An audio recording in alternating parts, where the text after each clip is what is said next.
All right, how are we doing today? I just opened up a can of uh, Bride of Dankenstein.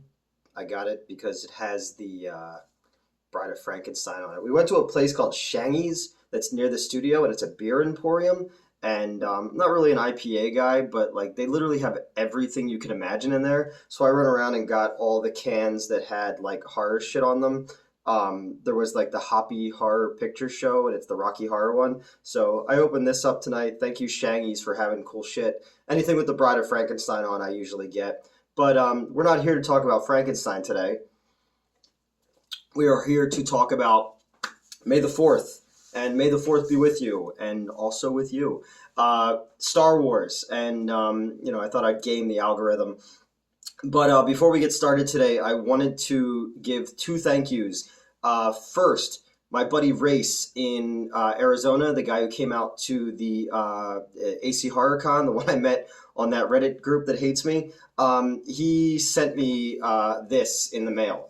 And it is fucking beautiful. It is this massive, awesome Alex Ross Superman statue, and it's fucking gorgeous. And like, I am not worthy of this. It's like absolutely fucking beautiful. And yeah, so Race, thank you so much, dude. Like this is too much. I don't deserve this. It's beautiful, and I'm redoing the collector cases that I have at my apartment right now. Might get another one if I can, just to make room for this kind of stuff because I don't want it to get fucked up. Because this thing is just dope. I remember we used to have this at my old comic book store, and it's beautiful. And Alex Ross is one of my favorite artists of all time. He's the fucking modern day Norman Rockwell. So, dude, thank you so much, Race. You are the fucking man. And then the other thing that I wanted to thank Jason Raditz for, he sent me this really, really nice letter in the mail, and he sent me some Garbage Pail Kid cards that are horror cards, Plan 9 and Evil Dead stuff. Was really, really cool. And then he sent me, because I have an Evil Dead wallet, and it's kind of gotten ratty. Oh, there's Elvira. You all right? Don't knock those over. She doesn't listen to me. He sent me a new Evil Dead wallet, and it's really, really awesome because my other one was kind of ratty, and Evil Dead is one of my favorite movies of all time. So, Jason, thank you so much. I'm going to be sending you a copy of Florida Man Saves Christmas and some Midnight Show posters. They're at the studio. We're filming all weekend, so I have them. I just need to take them to the post office and drop them off. So, Race and Jason, thank you guys so fucking much for sending me stuff. I don't feel like I give enough to be worthy of this stuff, but I very much appreciate it. I don't want anything from anyone other than you to watch and communicate with me, but this stuff is really fucking cool. So let's talk about Star Wars for a minute, all right? I didn't go into this with any specific thoughts on what I wanted to talk about other than just to talk about the breadth of Star Wars. I put my New Hope and my Empire Strikes Back poster up there. I have a Return of the Jedi one as well, but it's got command strips keeping it, the poster frame up, and I don't feel like taking that whole thing down, so I just did these two. I have, what else? I got rid of all the other ones. So I got rid of all the new ones. I got rid of all the prequels when I sold those off. But I have, I still have some of my action figures from when I was a kid. I still have the Burger King cups and all that, and I have tons of Star Wars t-shirts. I don't collect the way I used to. I still have some of the comics that I didn't get rid of. But Star Wars has been picked apart. It's been dissected. I always tell people that the prequels being bad is actually the best thing that ever happened to YouTube, because think of how many shows made their fucking nut off of Star Wars. Like, you wouldn't know who Red Letter Media was if they hadn't made fun of Star Wars, so bad Star Wars is really, really fucking good for content creators. And I guess it's good for Disney too, because those new movies made a lot of money. Do I think that the new series is worse than the prequels? No, I don't. I think they all had a lot of good ideas in them, and they were not as I don't know, they were not as kiddie as the prequels were. The prequels were not, the first one especially was not made for me when I was in high school. It was made for me the same age I was when I discovered Star Wars, you know? So it's a completely different thing. So people, and you know, people kind of have recontextualize the prequels and say they're good. I still have a hard time getting through them. Phantom Menace is the only one that really feels like a Star Wars movie to me for weird reasons. I've still only seen Revenge of the Sith once in my entire life. I saw it in the theater, and that's the only time I've ever seen it. You know, and you have the new stuff, the Disney Plus stuff. I don't have Disney Plus. I can't. I don't. After I got left my go from my old job, I dumped a lot of streaming services, and you know, so I never got into them. But I watch stuff like the new rock stars and you know, Scream Crush, and I kind of know what's going on. I really can't afford Disney Plus right now. I'm going to be having a pretty major surgery this summer. You know, that's from the Bell's palsy last year. I have severe nerve damage in my face on this side, so I kind of that's why I do kind of like shorter videos, because I'm constantly trying to pay attention to making sure that my face doesn't look. I'm ugly to start with, but just making sure that, like, you know, my this side of my face isn't starting to react. I've lost some vision in the left side of my face as well, and this all came on from stress. So, you know, please, if you are, you know, get checked out, and don't let it get to that point so that you don't have that kind of issue. Um, so yeah, but I've watched all of the videos about those shows, and someone sent me a couple episodes of the Bad Batch, which I thought was fucking awesome. I thought that the stuff I've seen of the Mandalorian, like Baby Yoda, if you would have told me about Baby Yoda before, the cynical part of my brain would be like, oh, fuck that shit. You know, it's all about selling fucking toys. But when I saw him for the first time, I was like, I would die for that puppet. You know, it's just the cutest fucking thing in the entire world. Um, Much cuter than you, Elvira. Yeah, you heard me. Um, you know, and people make fun of it, and they're like, it's just babysitting, and they want to be like fucking hard. No, it's Lone Wolf and Cub. Like, Star Wars is partly based on westerns and partly based on, you know, Asian cinema, Japanese cinema, the samurai stuff. And yeah, it's a little Lone Wolf and Cub. It's a little out, you know, spaghetti western. I think that's fine. I know people had problems with the Book of Boba Fett. I was watching highlights of it, and I'm just thinking to myself, oh my god, like, that's what I would have made when I was a kid. If I dumped all my fucking toys out and played, there would have been Boba Fett riding a Rancor, and Luke Skywalker, and all these characters, and IG-88 and all these things there. And I was like, yeah, that's what I would have made. And that's what's cool of what John Favreau and Dave, I don't remember the other guy's name, are doing, is they're obviously big fans of this, and they're dumping all the toys out and getting to play with them. And the technology is at a point now where they can do that, and it feels more, from what I've seen of it, feels more mature, and but still fun, and still can grab kids' ideas. Because that's kind of what I wanted to talk about, was being a kid and discovering Star Wars. I'm 40 years old. I didn't see any of the movies in the theaters until 1997 when the special editions came out. They're their own thing. So I'm kind of what you would call like Gen 2 Star Wars. I'm a VHS era Star Wars kid. Um, I don't know where it came from. I don't know when I saw it for the first time. You know, I've told this story before. My parents went on a date to see Star Wars in '77, and they got up and walked out because they thought it was stupid. And at some point before my fourth birthday, I don't know where I picked it up, but it became the most important thing in my entire life. And I wanted so badly to just know everything and have all and the toys. I would take them with me. There used to be the C3PO collector case. You would put all your toys in, and I would take it with me everywhere. Carry it like it was my briefcase, and I was going to work. I had a Star Wars bedroom with the sheets and all that stuff.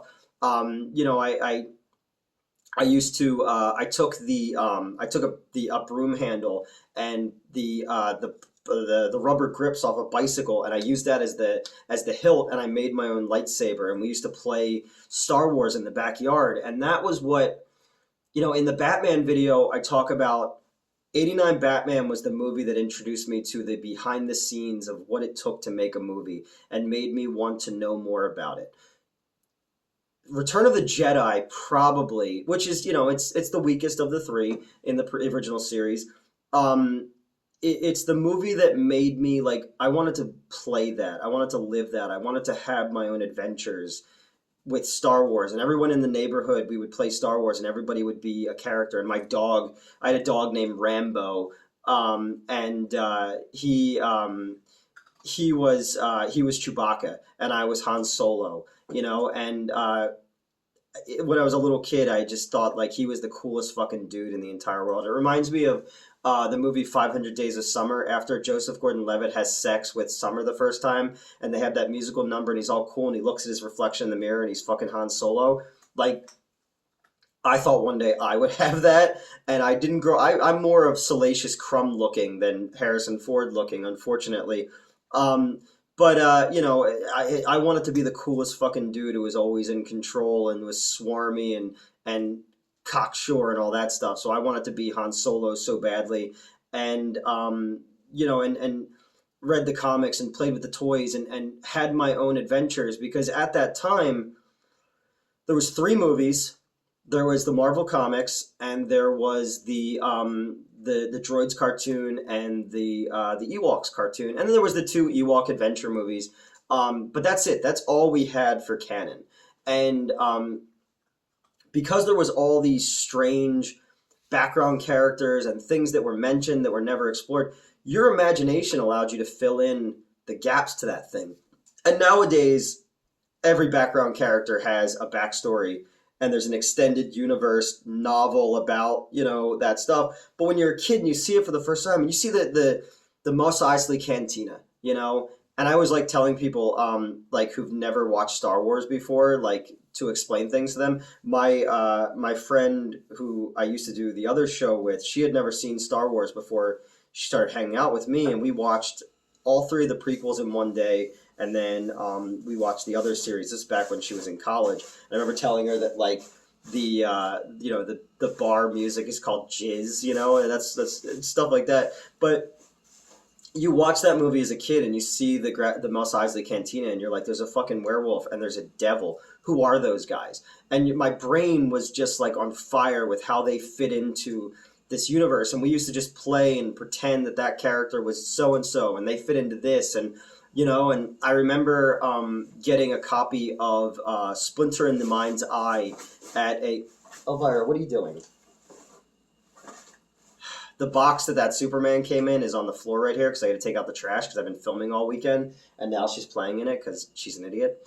I just remember reading Splinter in the Mind's Eye and learning about it from the dude at B&C Video where I used to get videos as a kid. And him saying like, well, they didn't know if they were going to have enough, that it was going to do well enough to make a sequel. So this was supposed to be the sequel. And then learning about the Kyber crystal and all that stuff. And just thinking like, wow, that's so fucking cool. And then thinking I knew something that my other friends didn't know and then telling them about it. Like Star Wars really was, it was that moment of like, awakening. It's like touching the labyrinth, the apes touching the labyrinth in 2001.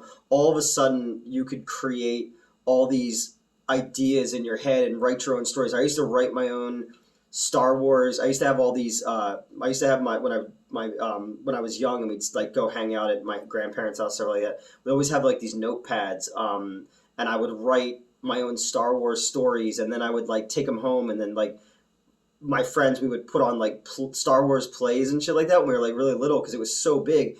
And you had some of the video games and all that, but I was never much of a video game kid growing up. I had Nintendo. I loved Nintendo. I loved Sega and all that.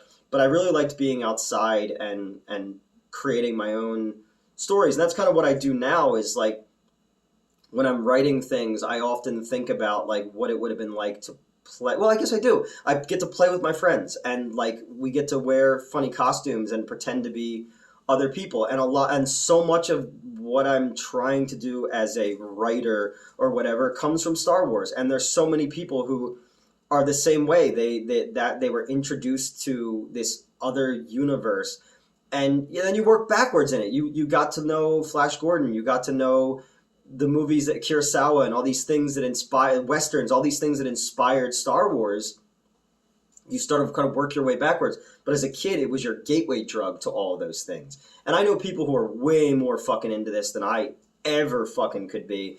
I know enough, I used to be more hardcore into it, and I love the dissection, the clerk stuff, and all that. And again, every YouTuber who has their own picking apart Star Wars and creating out of that. But more so, it was just the idea of Star Wars used to be magical. And I know that's dumb to say, but like, and yeah, you become cynical and you don't look at it the same way anymore. Especially like the newest movie. Let's leave the gender politics out of it completely. We'll leave the Kathleen Kennedy shit out because I have my own opinions about that. And the Emperor is alive somehow. Why do we keep going back to the fucking well? That was my biggest complaint about Solo was like, if you take out the fact that everything we know about Han Solo happened in one day, take all that out, it's a way better movie. Enfys Nest is one of the coolest designed armors in all of Star Wars. I would put it up there right after Boba Fett. I fucking love the design of that character. I love the train scene with the fucking the Star Trek V magnetic boots on the stormtroopers fighting on the thing. They must have amazing core strength. I thought Rogue One was fantastic. I would love to see the original version of that. There was a lot of shit in the Force Awakens that I liked. There was a lot of stuff in The Last Jedi that I really liked. It was that third one I forgot that I saw. And eventually I'm going to see the Disney Plus ones. But I'm not as hardcore into it as I used to be. But there is still something very magical about Star Wars. I was at RetroCon last summer, and there's like an R2-D2 that goes around. There's a remote control guy, and it looks like the R2-D2 from the movie. And I was walking, and it started following me, and I stopped, and I did the Luke Skywalker thing from Empire Strikes Back where he waves it back. And in that moment, I was Luke Skywalker. And I know that's really, really dumb to say, but there was something in that moment where I was like, holy shit, like, that's R2-D2. I know it's not R2-D2 as an adult man, but in that moment, I got to be Luke Skywalker. Fucking, you be as cynical as you want about Disney, but in 2019, my producing partner, his wife, and I went to Disneyland while we were in California, and we went to Star Wars Land, and I got to sit at the controls of the Millennium Falcon. Talk about a kid who he and his dog used to pretend. I used to pretend we were Han Solo and Chewbacca, and here I am sitting at the controls of the Millennium Falcon. And I know it's a fucking ride, okay? But when I got to be the pilot and punch it to light speed, I was fucking harder than a diamond in an ice storm. It was one of the coolest things ever, and that's why this shit is part of our DNA. And that why these legends will last forever, and why I hope that new kids kind of find these things and love these things the way that I did, and it just doesn't become a gatekeeper thing, and it doesn't just, it's only good for 50-year-old men, because even, you have more kiddie stuff, and again, kids who love Star Wars because of the prequels, or kids who love Star Wars because of the Clone Wars cartoon, which is fucking great, it's always really meant a lot to me. And, again, not seeing the movies in a theater until 1997, and then them not being the versions that I remember. Like, Return of the Jedi, Empire's my favorite Star Wars movie ever, obviously. Jedi I loved when I was a kid because it was a more straightforward adventure story. Granted, after they blow up Jabba's barge, there's really no use for a lot of the characters. It just becomes Luke's story. And Luke does become a little too, like, friends of mine who found religion later in life, that's all they talked about. That's kind of what Luke becomes in Return of the Jedi. He becomes like that weird religious guy. And yeah, it becomes a Vietnam version of a teddy bear picnic and all that stuff. But then you have something like the duel scene between Luke and Vader in the throne room. And that music it shouldn't be in a Star Wars movie. It sounds operatic. It's almost fucking biblical, And then you think that John Williams wrote that, but he also wrote all the other themes. Plus he wrote the Star Wars, or the Indiana Jones theme. Plus he wrote the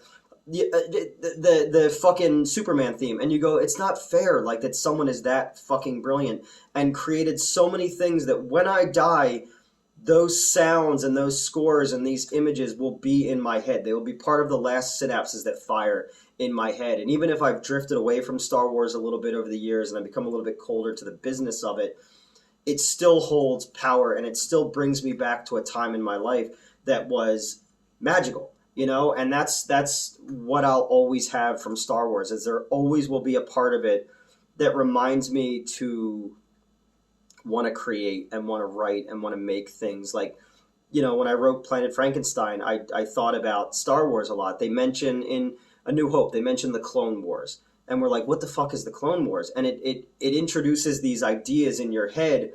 Or like, you know, in Empire Strikes Back, the adventures that Han and Lando had together. Yeah, we saw that eventually in Solo. But you now had that in your head and you have breadcrumbs. So I tried to do that when I wrote Planet Frankenstein, was to write all these breadcrumbs to these adventures we didn't see that I could one day tell if I ever got lucky enough or whatever. You know, and just images from Star Wars. One of my favorite fucking images in all of film history is the scene in The Empire Strikes Back where Luke leaves Dagobah and Yoda and Obi-Wan says, you know, he was our last hope, and then Yoda says, no, there's another, and where the light changes and it goes to, you know, red and then the blue and then it goes black, and it's like that lighting is so fucking brilliant, and so a thought went into that, and you know, I just love it so fucking much, and that's why I kept the toys that I had when I was a kid, because there's you pick them up. I pick up like even like dumb background characters, and you go, man, I used to have so much fun with these, and carrying around those toys, and then even reading in the 90s, reading the Dark Horse comics and finding out the adventures that would happen after Return of the Jedi.